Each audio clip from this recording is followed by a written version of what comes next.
So hello everyone, this is Akshay here and welcome back to the another great day of our GFG PUTD streak. तो आज का question again एक standard question है क्योंकि PUTD जुलाई placement season चल रहा है. सो जो भी इंटरव्यू फेमस क्वेश्चंस हैं वही क्वेश्चंस आ रहे हैं, तो बहुत ही अच्छी बात है. So find the kth element of the spiral matrix. तो आपके पास n rows and m columns है, राइट. आपको स्पाइरल ट्रेवर्सल करना है उस पर, and whenever you reach the kth element, right, k equals to 10 है यहाँ पे. तो अगर आप स्पाइरल ट्रेवर्सल करोगे तो 1 2 3 4 5 6 7 8 9 10 13 would be your answer. Correct. ठीक है, तो स्पाइरल ट्रेवर्सल आप देख पा रहे हो, उन्होंने दिखाया भी है कैसे जाना है आपको. पहला रोड विजिट करो, फिर लास्ट कॉलम, फिर सेकंड, फिर लास्ट रो, फिर इसी तरह आपको अंदर की तरफ जाना है. करेक्ट. सिमिलरली यहाँ पे n कुछ k इक्वल्स टू 4 के लिए क्या होगा, पहले ये तीन एलिमेंट विजिट होंगे और चौथा एलिमेंट हमारा 6 होगा. That is our answer. Correct. ठीक है, तो चलते हैं बोर्ड पे.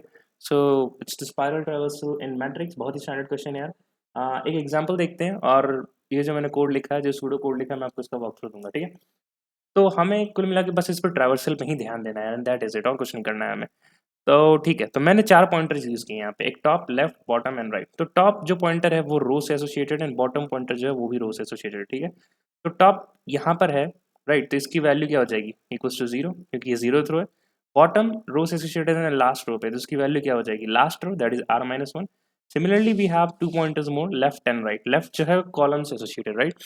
So this left pointer is actually indicating the first column, and right is indicating your last column. So first column index is what? First column means 0 and the last column means c-1. ठीक है, so हमें क्या करना है, अब आप देखो कि हमें प्रिंट क्या करना है. सबसे पहले प्रिंट हमें ये करना है. ठीक है, तो बाकी सब कुछ भूल जाओ आप, सिर्फ इन 4 पॉइंटर्स की मदद से क्या आप ये फर्स्ट रो प्रिंट कर सकते हो. मैं बोलूँगा हाँ, कर सकते हो. हमें क्या चाहिए, अगर इस रो का हमें पता चल जाए रेफरेंस कौन सा वेरिएबल में स्टोर है, और कॉलम पता चल जाए, राइट, तो हम कर सकते हैं. तो हम क्या करेंगे, हमें पता है कि ये जो फर्स्ट एलिमेंट है 1, this is present in my first column, and similarly 2 in my second column, 3 in my third column, 4th in my fourth column. Column का वेरिएबल हमने मेंटेन किया था लेफ्ट से राइट, तो मैं वही लिख रहा हूँ. मैं एक फॉर लूप चलाऊंगा लेफ्ट से राइट तक. ठीक है, अब देखो कॉलम में मैंने यहाँ पे आई लिख दिया. करेक्ट, क्योंकि मैंने आयत को अपॉइंट किया था लेफ्ट से राइट कॉलम. ठीक है, आई में मैंने अपॉइंट किया था. And then what is the row, which is the row, first row. तो फर्स्ट रो को हमने किस वेरिएबल से एसोसिएट किया था, दैट इज टॉप. तो मैंने तो यहाँ पे लिख दिया मैट्रिक्स ऑफ टॉप ऑफ 5. ठीक है, आई होप आपको ये बात समझ में आएगी. अभी बस मैं चाहता हूँ आप ये समझो कि आप एक फॉर लूप कैसे लिखोगे कि आप पहला रो प्रिंट कर दो. That's it. ठीक है, यहाँ तक हो गई बात. अब ये रो प्रिंट हो गया है, तो इवेंचुअली ये एलिमेंट्स कभी भी अब प्रिंट नहीं होंगे, राइट. तो डेफिनेटली अगली बार जब स्पाइरल मैट्रिक्स चलेगी तो वो लास्ट कॉलम के लिए चलेगा, and then again sorry last column, and then last one, so on. But कभी भी ये रो प्रिंट नहीं होने वाली है, राइट. तो इसीलिए ये जो टॉप पॉइंटर है इसको टॉप प्लस प्लस करके आगे बढ़ा दो. ठीक है, चलो अब मैं आपसे एक सवाल पूछता हूँ कि अब आपका टॉप यहाँ पर है, right remains the same, bottom and left remains the same. आपको यहाँ से लेके यहाँ तक प्रिंट करना है. ठीक है, मेरे को बोलूंगा अगर आप मुझे रो और कॉलम के वेरिएबल्स दे दो तो मैं प्रिंट कर दूंगा सर, राइट भैया. ठीक है, तो फॉर i इक्वल्स टू, आप देखो जो कॉलम है, जो रो है, राइट, उसकी इंडेक्सेस कहाँ से कहाँ तक है, टॉप से बॉटम. सेकेंड रो के लास्ट एलिमेंट को प्रिंट कर रहे हैं, थर्ड रो के लास्ट एंड फोर्थ रो के लास्ट को. सेकेंड रो का जो वेरिएबल है that is associated with top, and the last row का जो वेरिएबल बॉटम. तो मैं यहीं से कर रहा हूँ, मैं एक फॉर लूप चला रहा हूँ आई को से टॉप से लेके बॉटम तक, क्योंकि ये रो है आई, राइट. तो मैंने यहाँ रो की जगह पे आई लिखा है, दैट इज मैट्रिक्स ऑफ आई. हम किस कॉलम को प्रिंट कर रहे हैं, लास्ट कॉलम. लास्ट कॉलम में एसोसिएटेड रेफरेंस वेरिएबल क्या है, राइट. तो देखो मैंने यहाँ राइट रखा. ठीक है, सिमिलरली ये लास्ट कॉलम अब कभी भी नहीं प्रिंट होने वाला है, करेक्ट. मैं बोलूंगा राइट माइनस माइनस. तो अब हमारा टी यहाँ आ चुका है, लाइक टॉप यहाँ आ चुका है और राइट यहाँ आ चुका है, करेक्ट. ठीक है, अब मैं क्या चाहता हूँ, अब मेरे पास दो केसेस होंगे. ठीक है, तो अब मैं चाहता हूँ कि इस चीज को प्रिंट करूँ. मैं अगेन अगेन कलर चेंज कर लेता हूँ. ठीक है, अब मैं चाहता हूँ मैं इसको प्रिंट करूँ. तो क्या मैं करंट वेरिएबल्स के हेल्प से मैं ये चीज प्रिंट कर सकता हूँ, 14 15 एंड 13. बिल्कुल कर सकते हैं, चलो देखते हैं कैसे. तो ये जो है ये कौन सा कॉलम है, ये rth कॉलम है, ये rth कॉलम है, राइट भाई.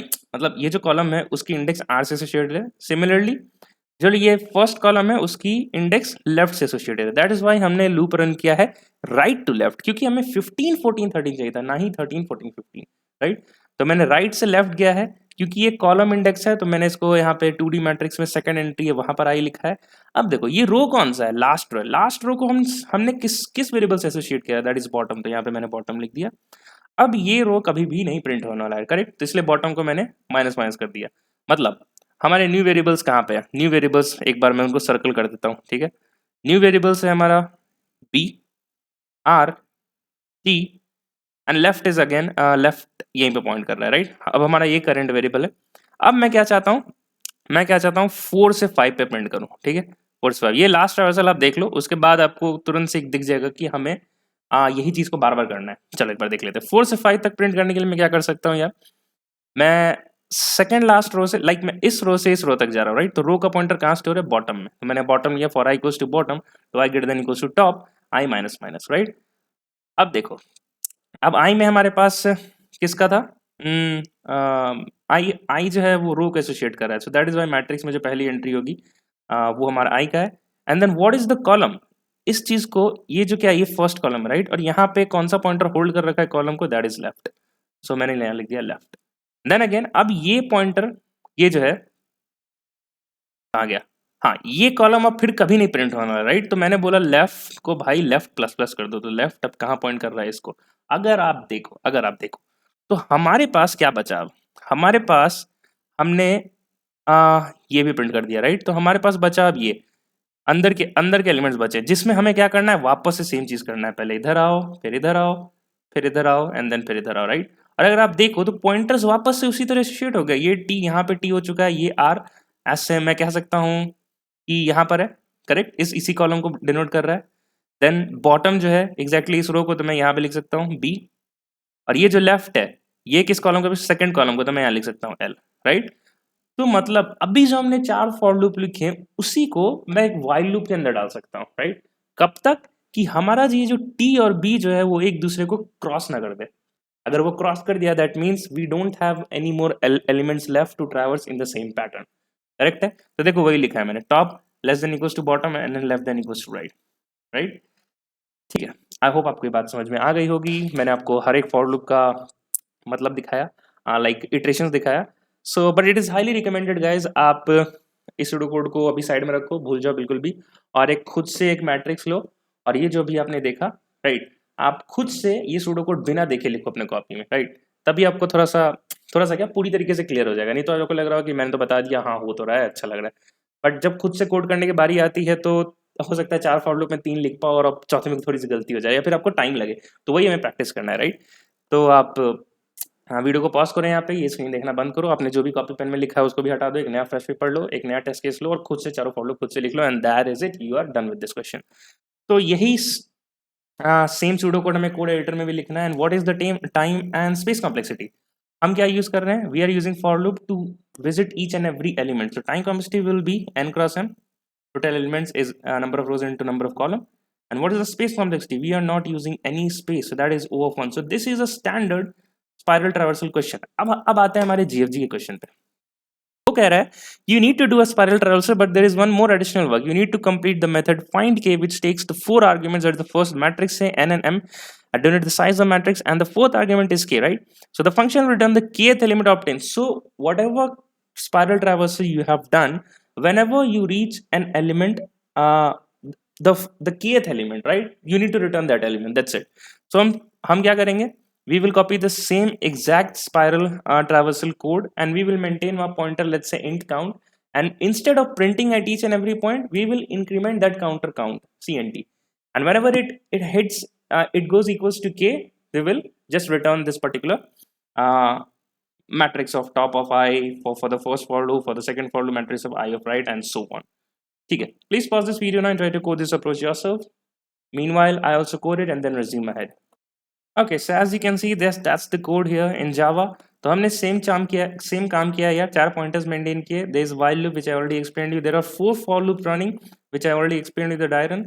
The only changes here is that we are maintaining a count pointer, and for each and every for loop here we are always doing count plus plus, and at any point of time if the count is going equals to k, then we are just returning that particular answer for the respective for loop, right. So that's what it is written here. And that is it. Let us compile and run. So compilation has passed successfully, and let us hit the submit button. Meanwhile it is submitting, let us analyze the constraint now.